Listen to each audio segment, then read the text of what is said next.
Hai, hello, Assalamualaikum. Hari ni aku nak bercakap pasal sebuah filem Tamil yang mana aku baru tonton dekat Astro. Okey, filem ni tahun filem ni 2024. Tajuk filem ni ialah 7G. Okey, filem tentang kisah dia pasal hantu, lepas tu dia meleret-leret pergi benda yang tak apa-apa. Tapi kita nak bercakap dululah. Okey, aku kata tak apa-apa ni ada sebab dia. Okey, tapi sebelum kita bercakap lanjut pasal filem 7G ni, apa kata kita intro dulu.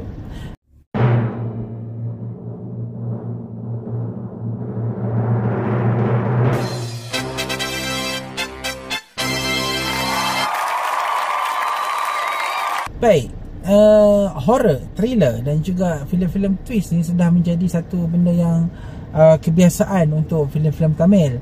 Kadang-kadang ada filem-filem horror dan twist ni nampak murahan, cheap, nampak pushed, nampak macam dibuat dengan keadaan yang terpaksa dan entah apa-apa kadang-kadang tu.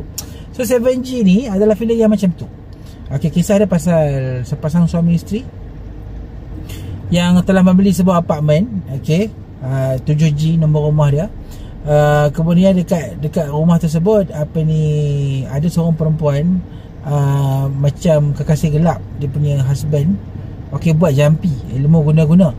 Okey, so dia main letak satu benda dekat rumah tu dan bermulalah gangguan dekat rumah tu. Tapi pada masa yang sama sebenarnya suami isteri ni tak tahu dekat rumah tu sendiri sebenarnya ada roh yang terperangkap disebabkan oleh satu kisah yang mana berlaku kepada tuan rumah sebelum ni. So apa dia rahsia dia? Apa yang menyebabkan rumah tu diganggu? Dan adakah gangguan tu sebenarnya berpunca daripada rumah tu ataupun daripada kekasih si suami yang nak buat guna-guna ni? Apa kena tengok filem ni. Tapi aku recommend macam ni lah, senang filem ni. Filem ni memang out. For me, mula-mula aku macam boleh layan lagi lah. Aku boleh join lagi, aku boleh okey lagi lah layan filem ni. Tapi bila sampai dekat pertengahan, filem ni dah start jadi sebuah filem horror yang lawak. Dia macam tak kena, something missing somewhere. Tiba-tiba hantu boleh bercakap, muncul dalam rupa manusia, bercerita pula pasal apa dia mati. Lepas tu si isteri pula pergi duduk berkawan dengan hantu tu, cuba untuk balas dendam. Aku dah macam what the hell. Aku macam entah apa-apa dia punya plot tu. Dan sehinggakan di penghujung filem ni akhirnya melupakan apa yang telah dia mulakan, iaitu kisah pasal seorang perempuan yang cuba untuk memusnahkan rumah tangga. Dia macam penulis skrip ni aku nampak macam hang lupa ke cerita ni pasal apa. Tiba-tiba pibuh pasal dendam rumah flat lah apa, lepas tu lupa balik pasal plot asal. So benda tu macam nonsense. Banyak benda yang tak masuk akal. Banyak benda-benda yang for me dibuat dengan sekadar untuk menghabiskan cerita, tetapi cerita-cerita tu tak memberi impact kepada setiap naratif yang bercerita dalam filem ni lah.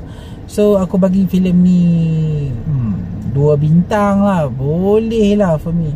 But the twist, the third act tu memang tak connected langsung dengan awal-awal filem. It's like kalau hang tengok filem ni dekat pertengahan filem, hang still boleh layan, dengan baki sejam dekat awal tu hang boleh buang letak tepi.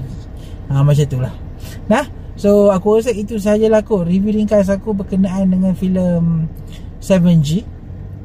Aku tonton filem ni dekat Astro. So try tengok lah kalau apa nak tengok. Tapi I'm not recommend this movie lah.